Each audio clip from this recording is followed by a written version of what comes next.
Hello guys, welcome to the new tutorial of the intermediate series for the Python programmers. In this tutorial, we're going to learn about the Lambda function. Basically, Lambda functions are the replacements for the normal functions. So like you write these functions like this, function you write like this, and you pass some parameter, let's say x, and that's for now let's say just pass. So these are lambda function is the uh, replacement for this old function. So and also you write there's some logic in it like return x to the power x to the power 2 or something like that. So the lambda function only returns the logic. So let's get started with the lambda function syntax. So now guys, let's say that we have a variable result, and in that let's say that let's call the lambda function with the word lambda. And now let's say guys that we want to execute some logic on this on this variable x, or let me just first of all I'll compare side by side with the traditional function, the traditional Python function. Let me just pass it, and the logic which I'm going to use is this uh, return return x to the power 2, sorry, x to the power 2. Okay, so the logic I'm going to run is this. So now guys, let's say that uh, in this function also that I've passed a parameter x, and here also, and so this parameter is going here on which the logic is executed. So like here also we are basically declaring a variable on which the logic is to be executed.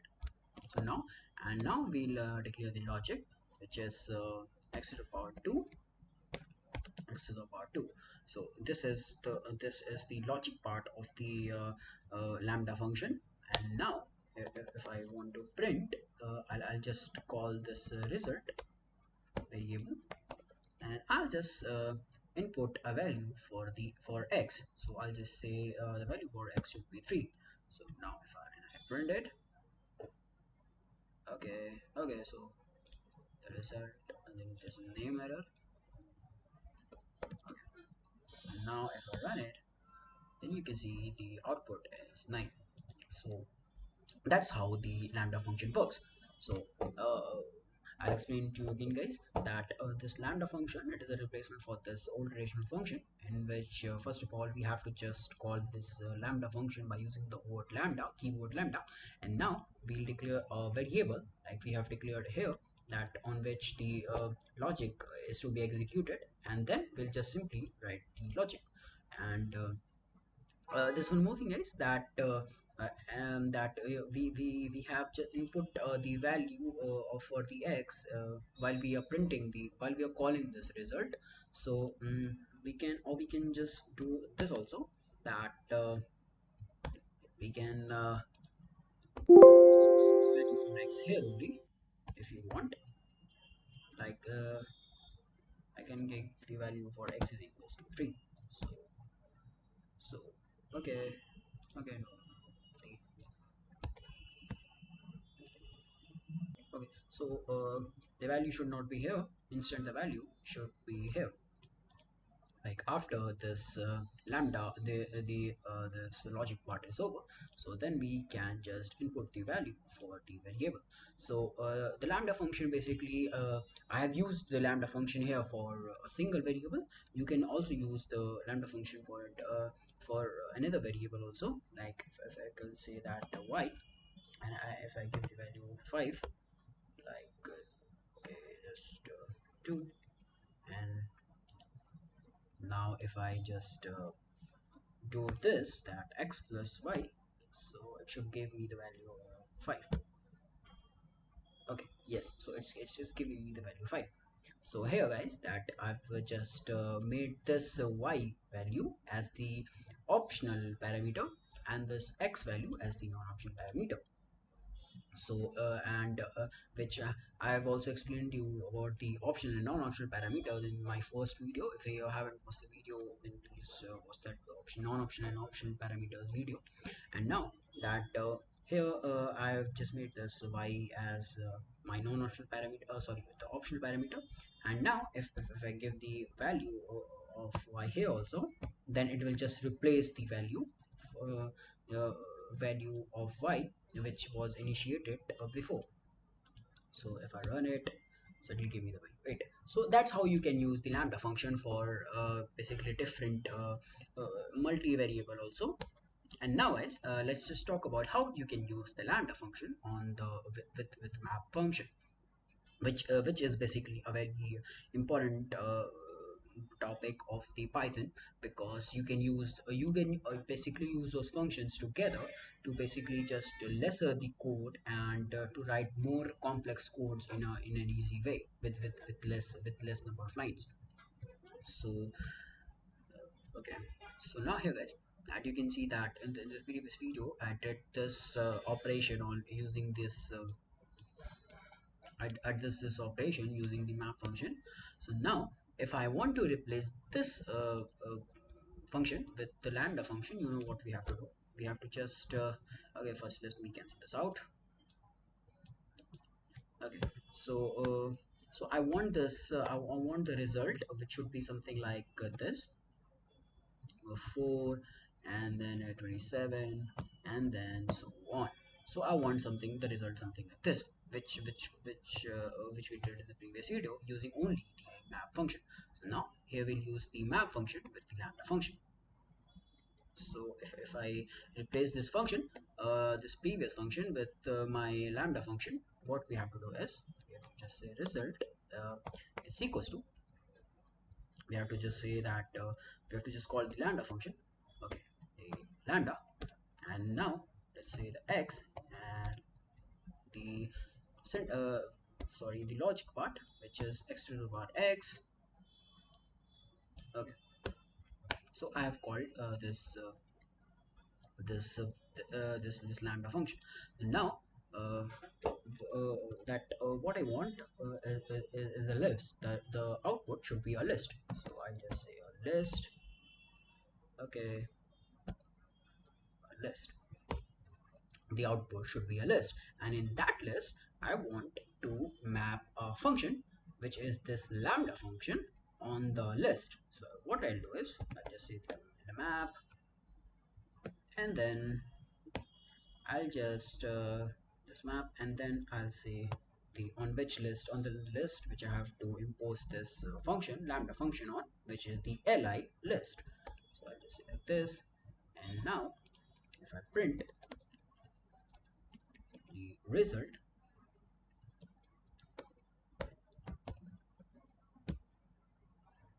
yes, so that's what the lambda function works with. That's how the lambda function works with the map function. So I'll explain again to you guys that what I did here is I basically just called a list of all the things are same. I have just replaced my previous function, which was something like this, which was something like this def func, and which was this. So I have just replaced this function with my lambda function.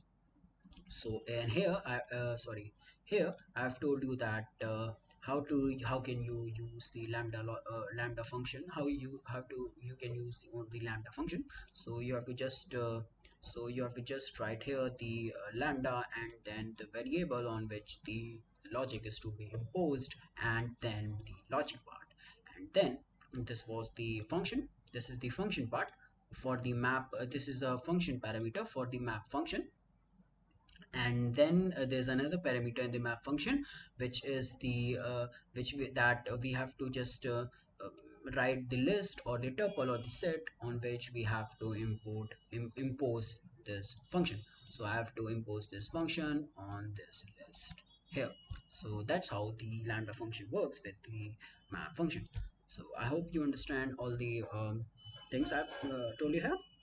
So if you have any queries, then you can just basically ping me on Instagram DM. Also, I'll just provide the link in my bio, in this description, and also you can comment out your questions. So if you like this video, then please do subscribe the channel Code Initiatives and share this video.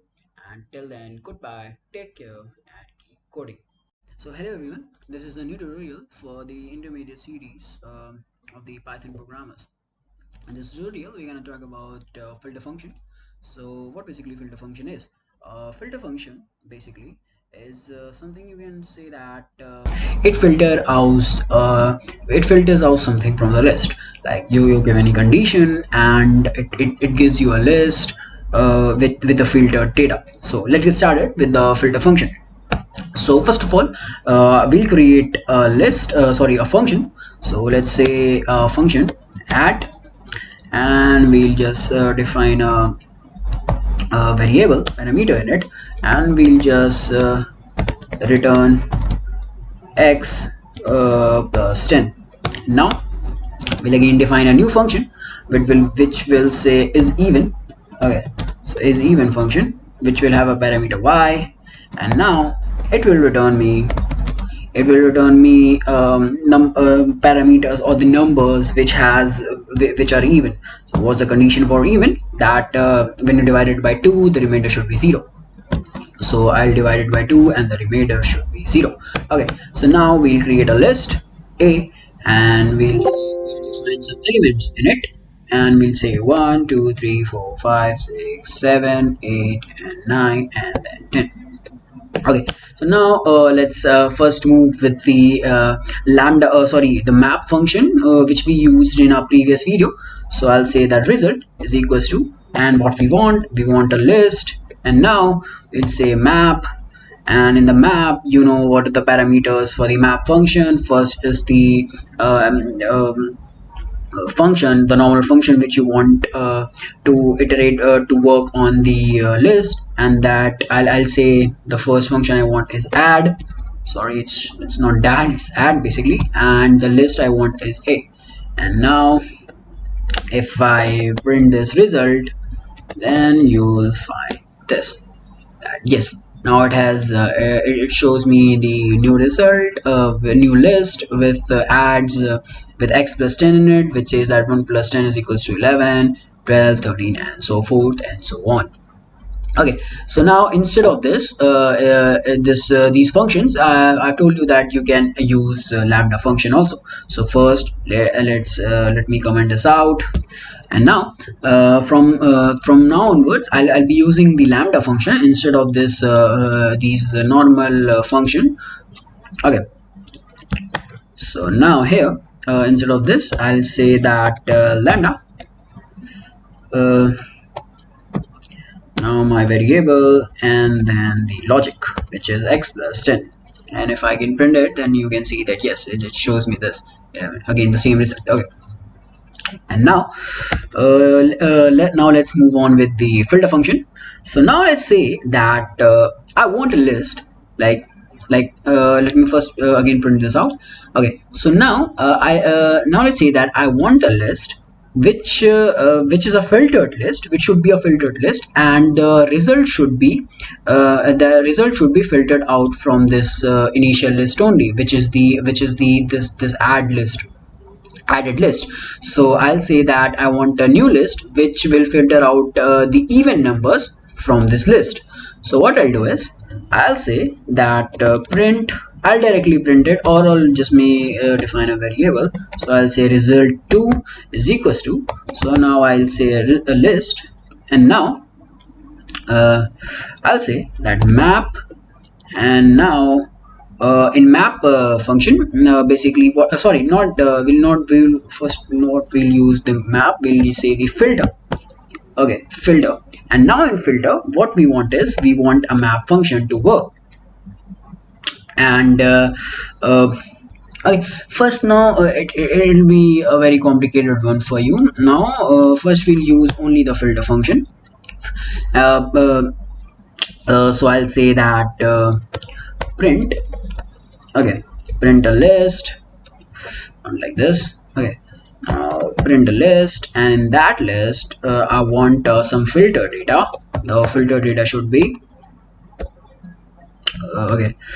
the filtered data. And now the filter parameters are basically the same as the map and the lambda function, sorry, the map function. So the filtered, in the first we'll define the function. So I'll say this lambda, and in the lambda I'll just say I'll define this even function. So I'll just write the logic in it, that y mod 2 is equals to 0, and then I'll provide the list. Okay, so if I print it, okay, now it's showing me the filter data which has this even values of list. So now let's say that that I want this filter function to work on this initial list, which is this list, which is the added list, that I want something, I want the filter data from this list. Okay, so I'll just remove this line, and I'll show you again how does it work. So I'll say result is equals to, I'll say that I want a list, and now in that list I want a map. I want to map function to work, and now in that map function, first of all I'll say that okay, so now I'll say that I want the map function to work on I want a filtered data. I want a filtered list which has only this even numbers, and when I'll get those list of even numbers, then I'll add this value of 10 to each of them. So it's very simple. So first of all I'll say lambda, and I'll say my x, which is and the logic is x plus 10. Okay, and now afterwards I'll just say that I want a filtered data, a filtered list of values which has only even numbers. So I'll just define my function, which is lambda, and then y, and then the logic is y mod 2 should be equals to 0. Okay, and now I'll provide my list. So if I print this result, then you will see that it will provide me a new list which has a filter data of even numbers, and then a 10 is added to each of them. So if I print it, then yes, you can see that the 2, 4, 6, 8 and 10 were the even numbers, list of even numbers, and then this value of 10, x plus 10 is added to each of them. The value 10 is added to each of them. So 10 plus 2 12, then 14, 16, 18 and 20. So like this you can work with the filter function. So let me just show you more example with the Boolean values. Okay, so now if I say that instead of this, if you normally use this value, or let's say that instead of this you just define, instead of giving any condition while filtering the data, like here I've given the condition for filtering the even numbers from the list. If I give the value as true, which is true, sorry, not like this, it should be like this, okay, true, and now if I return like this value, then what you'll say is yes, it's gonna be it will basically this function which is x plus 10 on each of the numbers without filtering the original data, because I haven't provided any value of filtering condition here, and I have just defined that return me all the values of y, and all the values of y are true. So you are not supposed to basically return any Boolean values without giving any condition. So that was it for the filter function, guys. I hope you like this video. So you can work with the filter function by yourself, and you can just basically define more list, and then you can mix it up, and then you can work with them using the filter function or map function and the lambda function. So that's it for this tutorial, guys, this video. If you like this video, then please do subscribe the Code Initiatives channel, and also like this video, and please share with your programmer friends. Okay, till then, goodbye, take care, and keep coding. Welcome guys to this next tutorial of the Python series for the intermediate programmers. So in this tutorial, we're going to talk about the args and the quarks arguments which are used in the functions. So first of all, we're going to talk about the args argument. So what basically the args arguments are. So args argument basically are the non-keyword arguments. So by non-keywords, I mean that the arguments which does not have any keyword. Like if I say that if I define any key and the value for that, the key would be like this, the key, and if I define any argument, then it will be like Siddharth. So like this is the key. So and see the arg arguments, they does not contain any key value. They only contains a value. So let's get started with the args argument. So first of all, let me define a new function, and in that I'll basically just define my args argument. So now using the args argument, what I'm going to do is I'm going to basically multiply the values present given by the users, the whole value. So for that, I'll write the operation or the logic for the multiplication. So the logic stands like this, that result, first of all, I'll store a default value which is 1 in the result, and then for x in args, and then I'll say that results equals to result into x, and after that I'll just print this result value.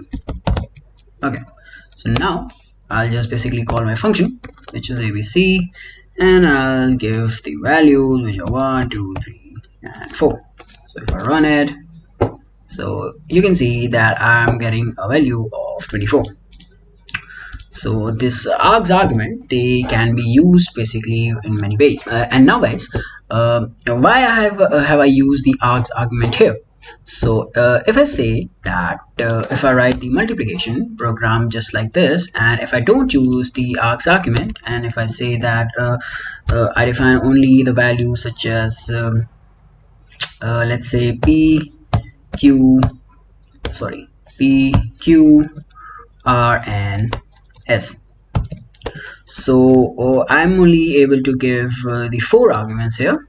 And now if I call the value, and now if I give the 4 argument value 4, and if I run it, then yes, okay, sorry, it's the args argument, it is not defined here for x. So I'll change this whole logic. I'll say that result, and then I'll say in the result column, or let me just do like this, in the result column I'll do p into q into r into s. And now if I run it, and you can see, yes, I'm getting the value 24. But now guys, if I give another argument here, let's say I'm giving 5 argument values here, and if I run it, yes, then now it will show me an error, which is a type error, and it will show me that abc function takes 4 positional arguments, because I have defined here only 4 arguments here, and but I am giving 5 arguments here, 5 arguments value here. So for doing that, basically for overcoming this problem, I'm using the args argument, because args argument basically you can take as many arguments as possible, and you don't have to worry about the limitation or the boundation for the arguments. So and if so, yes, this was my arguments here. So I can give as much values I want here. So basically args argument, basically here they count the number of they does not depend on the number of values here. You can give as much as value as you want. And if I run it again, then okay, sorry, because I haven't defined the args here, then I'll say star and args, and if I run it, then it will show me 720. So that's the use of the args argument. So the args argument basically you can also use with the map function and the lambda and the filter function too. So that's the homework for you guys, that build a program that takes an args argument and it also uses the map and the lambda functions. So, and also please if you know how to do that program, then please comment down in the section. And also if you want to make a new tutorial for that, for the solution, so I'll make, please comment down that also, and I'll make a new tutorial for that solution. So now guys, I'll talk about the quarks argument here. So what does basically the quarks argument do? So the quarks argument basically they allows us to pass the length of the keyword argument, variable length of the keyword argument. So if we use the normal args argument, we can't pass the variable length of the key argument of the key here, but for doing that we need to use the quarks argument. So let me define a new function here. I'll say the function abc, and now I'll just say that let's pass the quarks argument, which goes like this: double star, and let's say data. Okay, or let's say quarks. It's the conventional way. And now,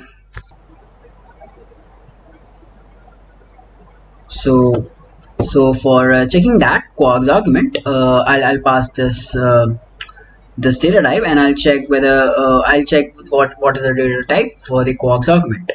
So if I do call this function, and if I give any, this is my key value, this is my key, the value for key is first name, and the name of the key is first name, and the value for that is Satyar.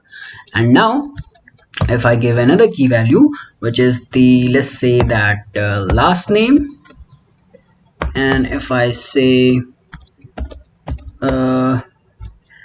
the value is something like Raghuvanshi. Okay, so what is this basically? This is a dictionary, and in this dictionary, this first name is the key and the last name is the key, and the value for that is Satyarth and Raghuvanshi respectively. So if I run it, then here you can see that the data type of the argument is class ticked. So okay, so this is the dictionary part. And so now guys, let's say that I want to basically print out those key and the values. So I'll say for key comma value in this quarks dot items, and if I run it, if I say that print, and if I say and I use the f string here, and if I say that key is something like this and the value is this, and forget that f string, I'll just use the format one, and I'll say format, and I'll say key comma value, and if I run it, okay, and you can see that data type is this, and the key is first name, the value is Satyarth, and then key is last name, and the value is Raghuvanshi.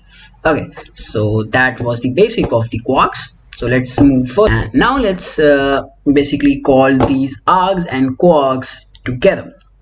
Okay, so what I'll do is I'll basically define the args argument here too, and it then goes like this. Okay, so let me just remove this line, print line, and now let me just say that print, and let me remove this line too also, and now let me just say print, which goes like args is, and I'll do it like this, and I'll say args, and I'll just copy it, and I'll say quarks, and the quarks is like this. So here I have already given a dictionary which will go for the Quarks argument, and for the Args argument, let me just give any other value. Let's say I'm giving the value such as okay, like code, and then initiative initiatives. Okay, so if I run it, and you can see that Args is code and initiatives, and then Quarks is first name, which is Satyarth, and the last name is Raghuvanshi, where first name and last name are the key, and Satyarth and Raghuvanshi are the values. And for the Args here, the Args argument here, the code and the initiatives, they are only values, because the Args only take the non-keyword arguments, and but the Quarks take the keyword arguments.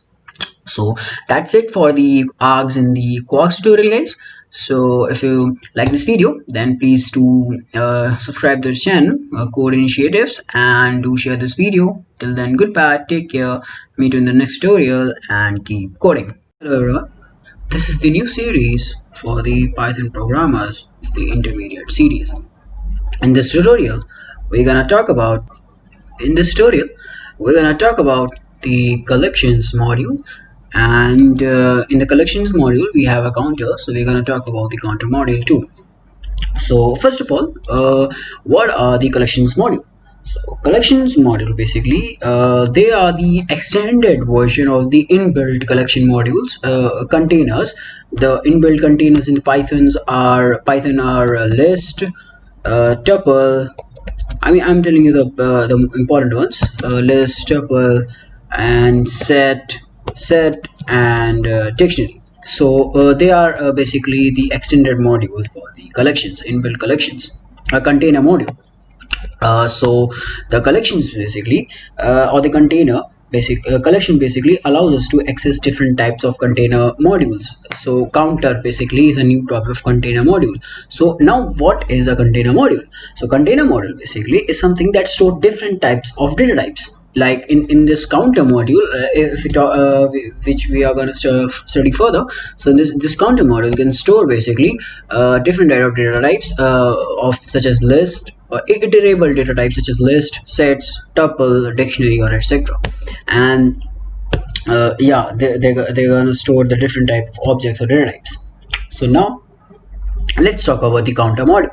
So counter module basically is the subclass, is the dictionary subclass for counting hashable objects. So like in the previous videos where I showed you some example, the Args argument, or the Quarks argument, in which we used the dictionary module, in which we give the key, there's a key and there's a value for that key.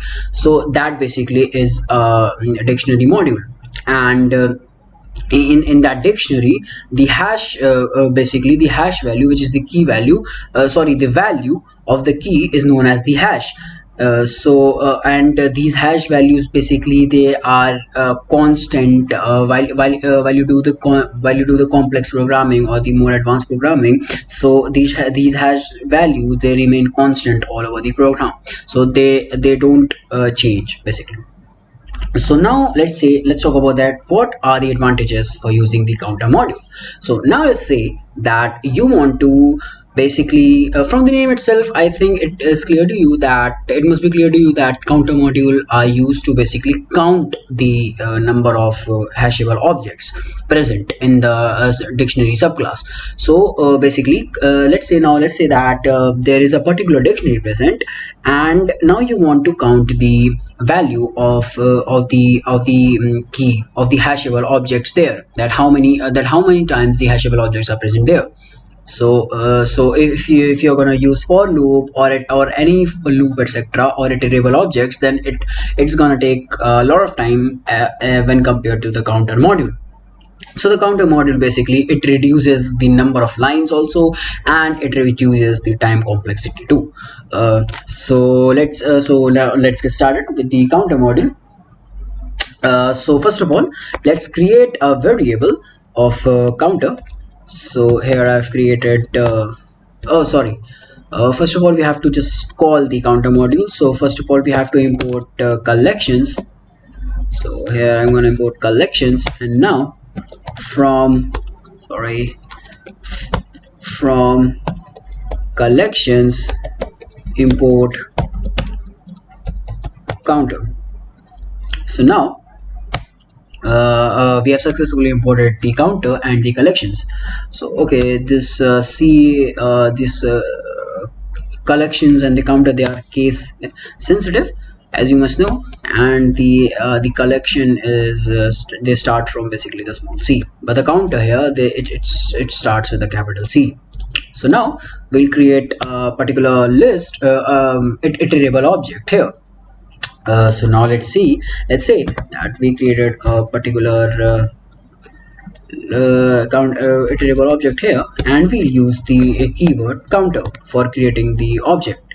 So object, and now let's say that I'm passing a string here of Satyarth. So I have passed a string here, and now to convert the string, okay, so sorry, now to convert the string, what we have to do is to convert the string into a dictionary, we'll basically just call the counter class, counter module. We have called this counter module here, and it has converted this string into a dictionary, into a dictionary subclass. And now if we print this dictionary, so let's say that I'm gonna print here this C, and yes, so now you can see here, guys, that in the output it's showing me this how many number of times this each alphabet is present in this particular string Satyarth. So this A is present into A is present 2 times, T is present 2 times, S is present 1, Y, R, and H. So it is basically showing the values of each alphabet.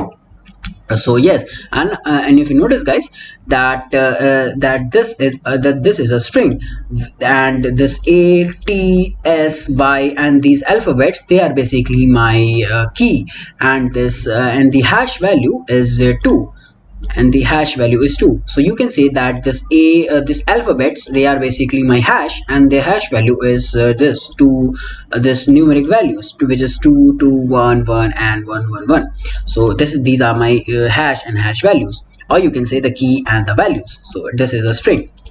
So that's how you count the number of hash values, number of hash present in a particular string or in a dictionary of a dictionary. So now let's move on with some more new examples. So now this is only one type of example. Now let's create another string here, and I'll call again the counter, and this time I'm gonna create a dictionary over here.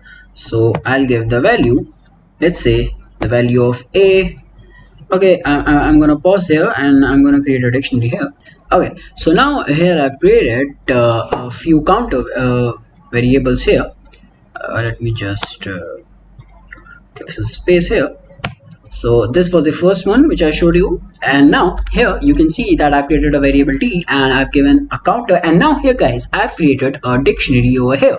So you can also create a counter like this also. So and you can see that I've provided some key here, A, B, and C, and their values, which is 2, 1, and 4. So what I'm providing is here that I'm providing that how many number of times the hash value or the value the counter is present for each of the alphabets over here.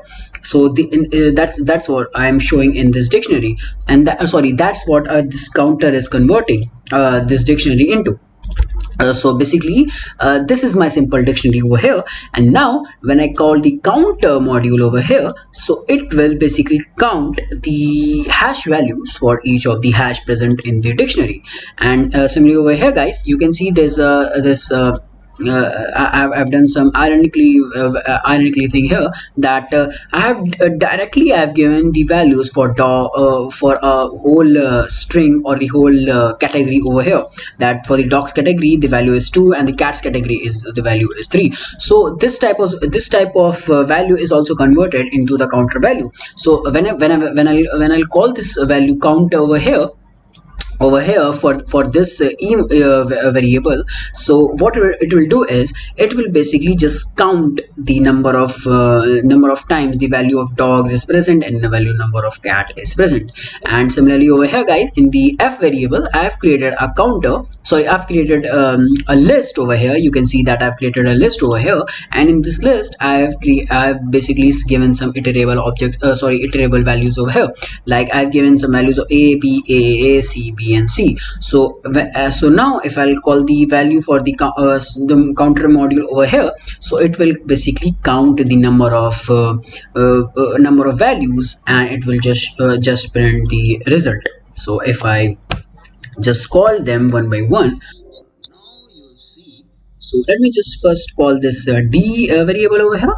So if I print this, then you can see that okay, just let me just start it from beginning. Okay, so now you can see that in this d variable, it's basically showing me the value of c is 4, a is 2, and b is 1. So here I have given just basically the random values over here, like for a it's 2, b is 1, and c is 4. But when it is printing the value of d, so it is basically showing me in the ascending order over here, which is good because in the when you do programming in Python using this counter variables, using this counter module and the collection module, so this hash dictionary is good for you. You have to just basically define the values moving from ascending order for the dictionary. And now guys, let me just call over here only. Let me just print the value of e. So if I run it, okay, so if I run it, then you can see that the value of cat is 2 and the value of dog is 2. Sorry, the value of cats is 3 and the value of dogs is 2, and which was obviously clear over here. And you can see that whenever I'm calling this counter over here, so here I've guys just simply I've created given the value for dogs and cats, and I haven't created any dictionary over here. And similarly over here also, and for my seek variable, I haven't created a dictionary or anything else. I've just given a value of string. And whenever I'm calling the counter, whenever I'm calling the counter here, then it's automatically converting it into a dictionary subclass. So that's a point you have to notice. So it can be asked in your programming quiz also, that what type of the counter subclass uses. So you can see the dictionary subclass. So now let me just call this f variable over here. So if I print it, then you can see that this list has been converted into a dictionary subclass, and now the value of each and every alphabet is basically showing me over here. Like the value for 3 is 2. If I count it here, the 3, a value of a is 3, and then if I count it here, then a 1 2 3, the a is present 3 times, b is present 2 times, c is also present 2 times. So that's how you create the counter. So now let's move further with some of the more functions used in the counter. So now let's say guys, that basically you want to create let's say an empty counter, so which I must have told you before. So now let's say you have to create an empty counter. So you can create it like this, that you can call a variable. Let me just remove this examples. Okay, so now for creating an empty counter, you have to just call collections dot counter. And now if you basically print this collection, this newly created counter, so it basically it will show you the right. Okay, so now you can see that here I have my empty counter has been created, an empty counter. And now let's say that you want to basically update the values present in this counter. So currently this counter contains null value. So now let's say that you want to give some value in this counter. So you can the function name is update function. So you can use it like this, a dot, you have to just basically call the variable or something or the name of the counter. a dot update, and now in this update in the parameter, you can just basically provide any of the value you want. You can provide a simple string, or basically you can also create a dictionary like this. You can create a dictionary too if you want, like this, which goes something like this. You can give the value for Satyarth is 3, which means that the Satyarth is present here 3 times, and something like that. So here I am creating a simple giving a simple string, and now let me just print this value over here. If I print the value of a, so what is happening here, guys? This line, the first line, in the first line I have created an empty counter, and in the second line I have just basically updated my empty counter value with the value of Satyarth, which is a simple string, and in the third value I'm just printing the counter. So if I run it, so okay, you can see that this counter value counter module has successfully counted the number of values, a number of alphabets present in my string: a 2 times, t 2 times, s 1 time, y 1 time, r 1 time, and h 1 time. So that what basically a counter do. And so that was the example of the update function. And now let's move further with some more functions. So now let's say, guys, that okay, if I'm pausing this video. I have to just and I'll create some counter here. Okay, so now here, guys, you can see that I've created some 3 counters, C, D, and E. In the first counter I've just basically given a list value, and in the second counter, D counter, I've given a dictionary value, and in the third counter I've just given basically a simple string, code initiatives. And so now, guys, the second function also used in the counter is the dot elements function. So what does dot elements function do? So dot element, basically it doesn't count the number of alphabets, but it just basically shows you the alphabets present in the particular counter, or sorry, not in the counter, but in the created let it be a string, dictionary, or in the list or tuple or anything. So let me just call it. So if I say that print, and if I just basically call this list, I'm using this we have to use this list or any other iterable objects, because without that it will show you the none type error. So remember that, always use the list if you are directly printing it, or you can also use something like this also, that if you do not want to print it directly, that e dot elements and then something like that, you can use that. If you do not want to print it directly. Here I'm printing it directly, so I have to give iterable module 2, which I'm using here is list. So now in the list I'll say that e dot elements, and if I use that function and if I print it, you can see that it is showing me that what are the elements present in this code initiative string, which looks like something like this.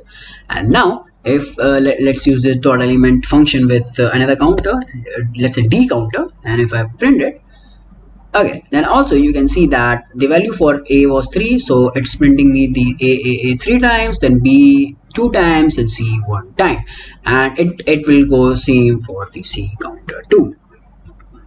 So if I do this, and you can see that this is my C counter, which is printing as it is. And now let's move further with another function, which is the most common function. So most common function, basically from the name it must be clear that it basically shows you the topmost elements present in the string or in the counter. So let's say that I want to print the most common. So if I say something like this, list, and then what I do is basically just call, let's say that I call this most common for the E counter. So I'll say most underscore common, and if I say that what are the topmost common, what are the 5 topmost column elements present in this code initiatives counter. So if I print it, then you can see that I is present 4 times. It's showing me the in ascending order, basically the according to my priority, that I is present 4 times, E is present 2 times, then T is 2, then C is 1, and 0 is 1, O is 1. So these are my top 5 most common elements. And if I say that let's show me the top 3 most common element, and if I print it, then you can see that it will show me the top 3 most common elements present in the counter. You can also use this count with another. If I'm using with D, so if I'm printing it, then you can see that it's showing me the top most elements present in the counter. So now guys, you must know that what is basically the use of counter. So counter basically counts the number of elements present in the given collection module as what are the collection module's input, and it basically shows you the result. And if you will use the initial for loop, traditional for loop, etc., so you have to just basically first you have to read like let's say that I'm creating a variable over here which goes like name is equals to something like this, which is Satyarth, and then after that I'm using the for x in name, and then I have to count it, then I have to print a number of elements present on those lists. So counter basically it reduces all those number of lines for you, and it basically do that counting thing for you in within 1 or 2 line. So that was the counter. So now let's move further with the counter. So in the counter module, there's also something called as subtract function. So subtract function. So what basic I'll show you the from the subtract function. Let me just create another counter for you similar to this dictionary, because for the subtraction and addition you have to just basically have the same number of data type. So I'll just give this, and let me just change the value for let me just create some more counter for you. Okay, so now guys, you can see that I've created 2 counters, C1 and C2, and in the C1 it has basically values which goes like A1, B minus 2, C5, D0, and in the second counter you can see A3, B2, and C1. So now let's see that first let me just print these for you, I guess, to make you sure that it is working. This, so yeah, here it goes guys. So it's something like this. So now let's call the subtract function. So for the subtract function you have to just basically call the initial or the first greater or something which you can see that let's say that I want to subtract the counter values from C1 counter values of C2 from C1. So I'll say that C1 dot subtract, and in the parameter I'll give the value for C2. And now if I print it, if I print the value of C1, so it will now show me the updated counter value for the C1, which goes like this. Okay, so you can check it here also guys, like I'm subtracting here, like okay, for C it's showing me 4, you can check it here, 5 minus 1 4, and for D it's 0 because the initial value was 0, and for the A it's minus 2 because from 1 minus 3 is equals to minus 2, and for B it's minus 4 because minus 2, then minus 2 is minus 4. So that was the subtract function for you. So you can basically use the subtract function to just basically subtract the module, subtract the counter values. So now there is something more guys, which goes like the addition counter and the subtraction counter by the mathematical operation. So let's say like this. First let me just okay, let me check the time. Oh, okay guys, it's a lot of time, but it's the last thing, so just stay with me. So I'll subtract the C1 minus C2. Let me just copy it, and now C1 plus C2, and now This one's guys, I'll just do the union between the two counter, which goes like C1 and C2. So it will show me the union value. Union value, you must know that it's basically the highest values. It will combine the whole both counter and show me the highest values for both of the counters. So, and the intersection value, which goes like this, which goes like, or sorry, which goes like this. Okay, so this is my intersection. The intersection means the most common values from the both counter. So if I print it, then you can see for addition, for subtraction, it's showing me the C4. It's C, the value of C is 4, which goes like yes, okay, it's correct. And for rest of all, it's not showing me the value in the subtraction column, because it's not showing me the value, because in the subtraction and the addition too, it will not show you the values which are less or equal to 0. This is what the mathematical operation in counter does. It will not show you the values, counter values, but below or is equals to 0. And for the addition, you can see that C value is 4, which 6, yes, it's correct. And for A it's 4, which is also correct. And for both of us, both for B and D, it's 0, because -2 plus 2 is 0 and D is 0, so it will not show you the value. And for the union thing, it's showing it will show you the value of A1 and C1. Okay, which okay guys, there's a mistake, that this and it is not the union. I was wrong. This and it is not the union, it is basically intersection. I'll just basically comment this out. I forgot I just forgot the symbols, and this is union. Okay, I'm really sorry guys, I'm really sorry. And so this was the result for intersection and union. So for intersection guys, you can see that it's showing me the value of A1 and C1, because these are only the most common elements present over in both the counters. And for union, it'll show you the value of C5. Yes, C is equals to 5, yes, which is correct. The maximum value of C is 5, and for A is 3, maximum value is 3, and B is 2. And for all of them, for D, it will not show you the value, because the value is 0, and it will not show you. So that's it for the counter guys, counter module guys. So in the next tutorial, we're gonna cover more about the collections module, which is very important for you guys. So if you like this video, then please do subscribe to Code Initiatives, and share with your geeky friends, programmer friends. Till then, goodbye, take care, and keep coding. Welcome guys, this is the new tutorial for the intermediate series of Python programmers. So in this tutorial, we're going to talk about the named tuple.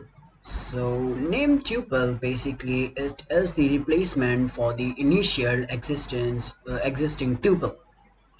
So why do we use tuple, named tuple, sorry. So why do we use named tuple instead of the initial tuple? So in the initial tuple, which looked something like this, we had some value inside those brackets, something like this. So there were only some values in it, and to remember those values, you have to just remember their index value.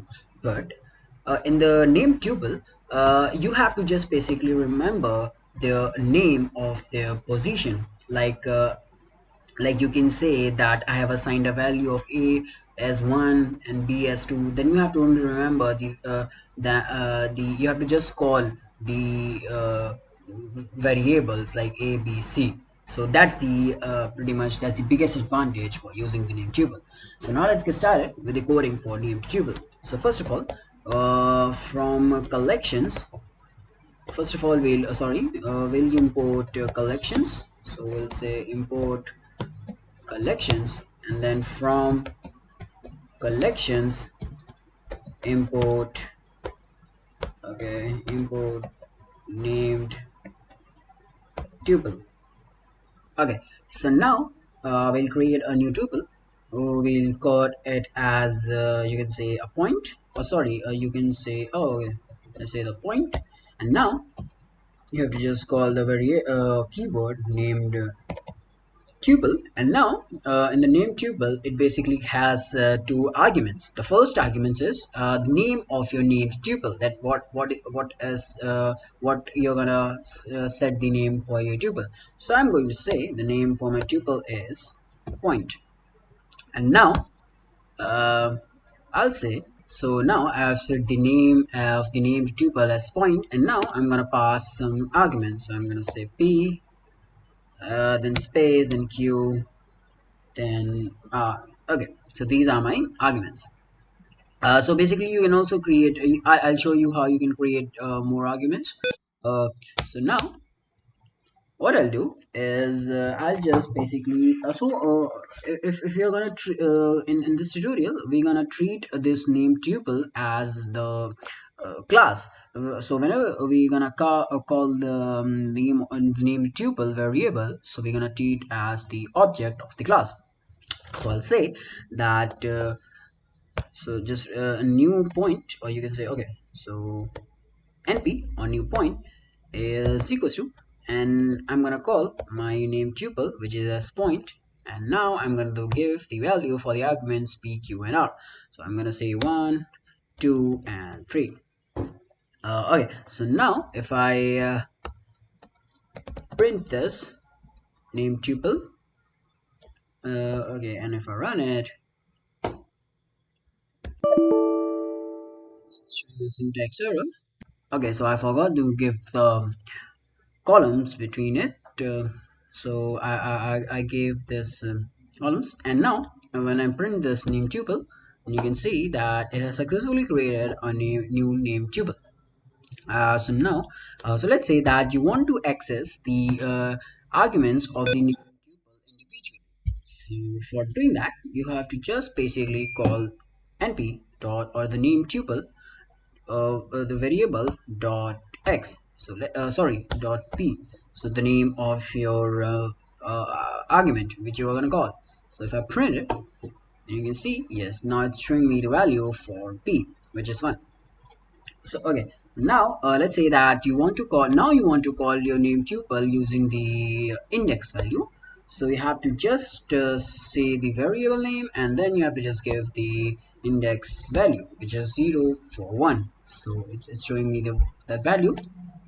And now let's say that now you want to basically create this name tuple, convert this name tuple into ordered dictionary. So first of all, let me tell you about the ordered dictionary. So an ordered dictionary, which means that there are some values and keys in the dictionary, and so if you change and if later if you change the value of the key of those keys, then their index value is not gonna change. So they are gonna basically maintain the order in which they are inserted. So let's say that so first of all let me create the order dictionary. So for doing that I'll say print, and now I'll say that np dot this underscore, so don't forget to use this underscore as as dict. And now if I print it, okay, it's gonna show me an error. Okay, because I haven't used the method. So I'm gonna print it. Yes, you can see that an order dictionary has been created with the values p, q, and r. So in this order dictionary, what I meant to say was what I was saying was that if you change this value for p, q, or r in future, then they are gonna remain in the same order in which they are now.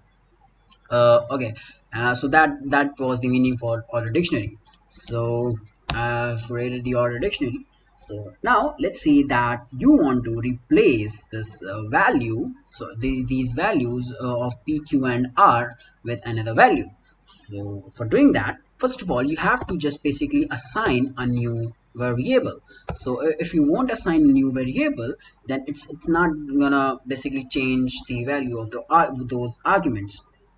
So I'm gonna do is, so first of all let me show you the error which it's gonna throw. So first of all let's and the function which I'm gonna use is underscore replace. I'm going to underscore replace, and now guys if I just say x, the value of q is 5, so now it should replace the value of q from 2 with 5, but it's just not gonna do that. So let me just show you. Okay, so yeah, it's doing this here because I'm directly printing it here. But let's say that you don't have to. Okay, now I'll show you like this. Let's say that you don't want to print it directly, you want to print it or use it afterwards in your program later. So then there's gonna be a major problem for that. So now if I print it, so first I have assigned this replace function, and I've replaced the value of q of 2 with 5. And now when I'm gonna print this np, or the name tuple, so you can see that the value of q has not been replaced, because that's the inbuilt characteristic of the name tuple. So for doing this, you have to basically assign it to a new variable, or let's just say that the variable you can just basically call the old variable np. And now guys, if I print it, so you're gonna see that yes, it has successfully replaced the value of q with 5. So that was using the replace function. So this one more thing that I want to tell. So now this name tuple function, so first of all, just let me remove this replace function. Okay, so now this name tuple function, it basically requires the value of each arguments to be entered respectively. So it's gonna take a lot of time if you do it individually. So instead of that, you have, let's say that you want to just basically set the values of p, q and r to something else rather than 1, 2 and 3. So for doing that, you can just basically use the make function, underscore make function, which and insert a list of the values. So what I'm talking about is, let's say I'm gonna np2, and let's say that I'm gonna call this np variable, and I'm gonna call this make function. And now what I was talking about, that let's say that I want to basically set the value of p, q and r to another value. So what I'll do is, I'll just basically give the values. So let's say for p I'm giving is Satyarth, and for let's say for q I'm giving it code, and for r I'm giving it initiatives. Okay,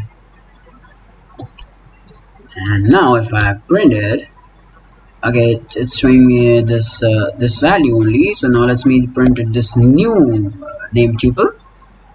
So yes, you can see that the value for Satyarth, P, Q and R has been set to Satyarth code and initiative respectively. So that's how you use the name tuple.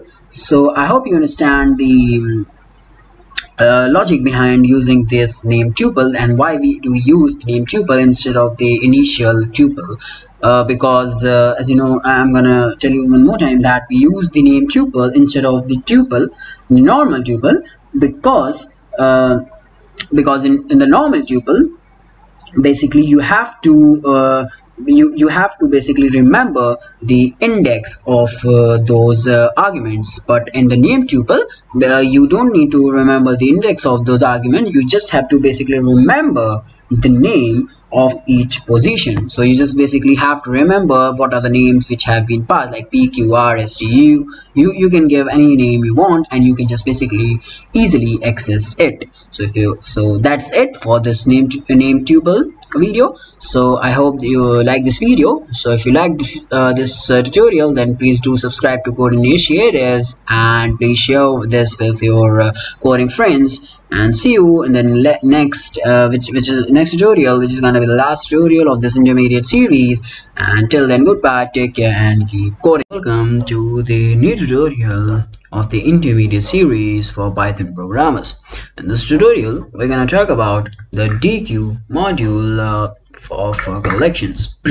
So So DQ basically, they are a very well optimized replacement for lists.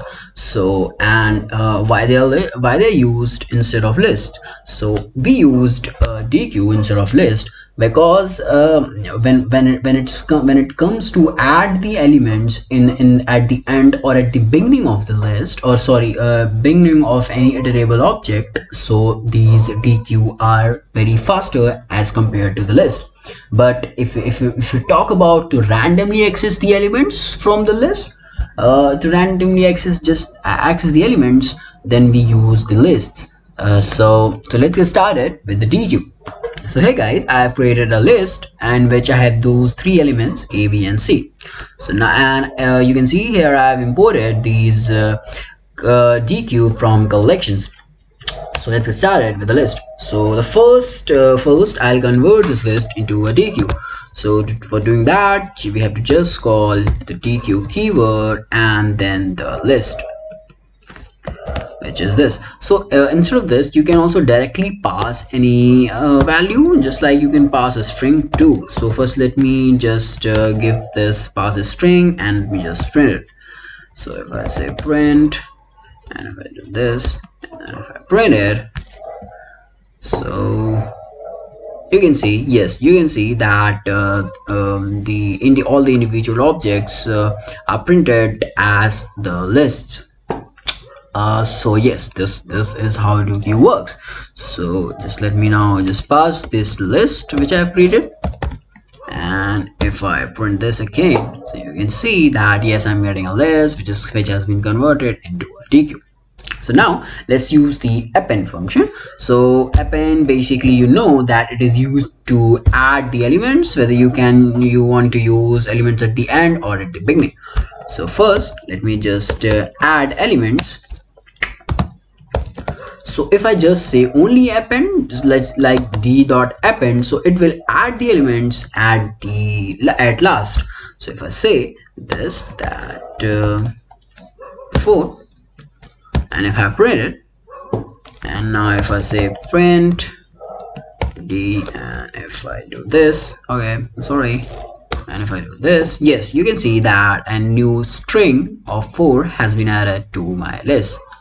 So, and now for adding another element at the starting of the list, so what I have do is I have just say d dot append left, and if I do pass any value, just like say that I want to add 5 to my string, 5 which is a numerical value, to my list, and if I now print this new list, you can see, okay, so it's append left. I've just append left, not append left, it's append left. Append, okay, it's sorry guys, it's spelling mistake, it's left. Okay, this now should work, and yes, numerical value of 5 has been added at the starting of my list. So now the question arises that how why are we basically why can't we add the number in the list, in the normal list, like this, doing this append and etc. So if you want to do that, you can just basically use the list, but the problem is that we don't use those for doing this, because the DQ, basically in DQ you can use this functions and to add numbers in the at last or at the beginning in the list, in the normal list. You have to just basically run a for loop and then create an empty string, an empty list, and then you have to just basically append those lists into those array, all the list. So now let's say guys, talking about the append, now let's talk about, let me just remove, okay, let's do like this only. So now let's basically pop out an element from it. Now let's use the pop element function. So now let's say that you want to pop an element from the list. So if I do only this pop dot pop, if I call this, then it will just basically pop the last element from the list, from the DQ, sorry, not from the list, from the DQ. So now if I run it, and you can see that this my fourth element which was appended at last has now been removed. So just let me print this here only before my pop. If I just print this, you can see that there was an element 4 which was this appended at last, and when I called this dot pop function, then it was popped out or removed out from the DQ. Now let's say that we want to basically remove or just pop the first element from the DQ. So we have to just basically call dot pop left, and if we run it, you can see that yes, now the 5 which was a numerical value has been removed from the DQ. So that was the pop function. And now there is one more function which is a clear function, so which will clear the DQ created. So if we use this, and now if we print, then you can see that we are getting an empty DQ, which was first we had an DQ with these elements, and now we called this dot clear function, and now there's the DQ is empty. Okay, so now let's use the extend function. So let me just remove this pop. Okay, so extend function, I'll explain in a bit. So what does this extend function does? It also basically adds the numbers, but the difference between this append and extend is that the extend basically it adds the whole it adds multiple elements, unlike the append here, because here in append we can add only a single element, but in the extend we have to just create a new list. In that list I'll just create my element. Let's say that these are my elements 1, 2 and 3, and now if I print this DQ, the new DQ, then you will see that 1, 2, 3 has been added. The multiple elements, these are my multiple elements which I added here, extended here, has been successfully added to my DQ. Okay, so now let's say that I want to extend the front portion of this DQ, so we have to just call the extend left. So I'll just copy this, and I'll do this, and I'll use extend left. And now here guys, I'll just create this, like sorry, not this, it will be code and then initiatives. Okay, and if I run it, you can see that initiatives code 5 ABC 1, 2 and 3 has been successfully added to my DQ. Okay, so this was all about the extend function. So now there's one more function called rotate function. So this rotate function basically it so first let me clear this one out, and just let me extend this list. Okay, so now I've extended my list and I've added some more elements like 1, 2, 3, Satyath, hello and 8, and I've converted this list into the DQ. And now the function I was talking about was rotate function. So the rotate function, which goes like this, the d dot let me just give a space, so d dot rotate, and this what this function does is that it rotates the elements of the DQ by, let's say, by positive or the negative numbers. So let's say that if the number entered if the parameter entered here is the positive, so it will rotate all the elements by the amount to the right, and if the number or the parameter entered here is negative, so it will rotate the elements of the DQ to left. So let's give me an example. So let's say that 1, let me just give 1, and now okay, so now first let me print this DQ2, and I'll print the rotated DQ2 to compare basically. So now you can see that I have given t dot rotate a positive number of 1. So what I said was that if a positive number is given, so it will rotate the elements, all the elements by the amount, this amount 1 to the right. So you can see that all these elements have been shifted to right.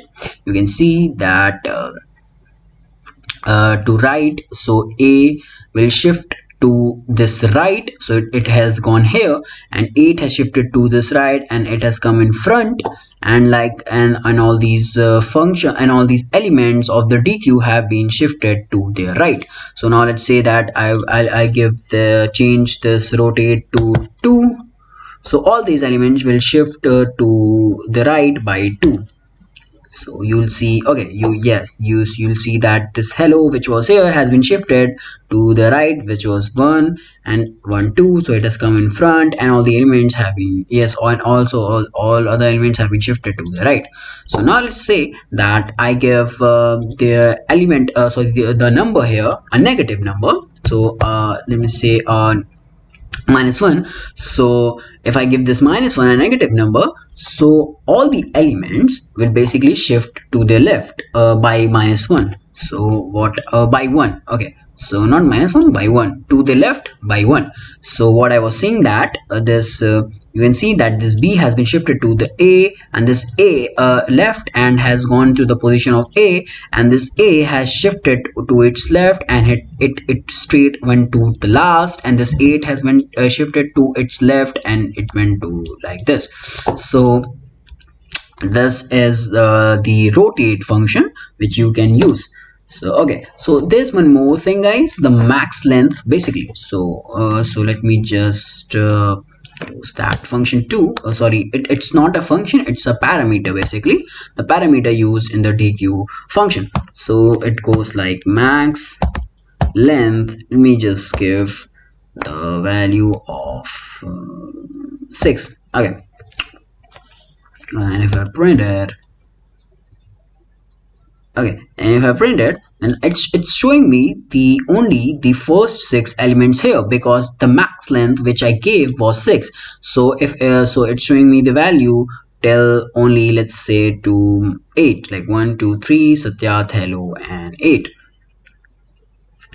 So this was the DQ.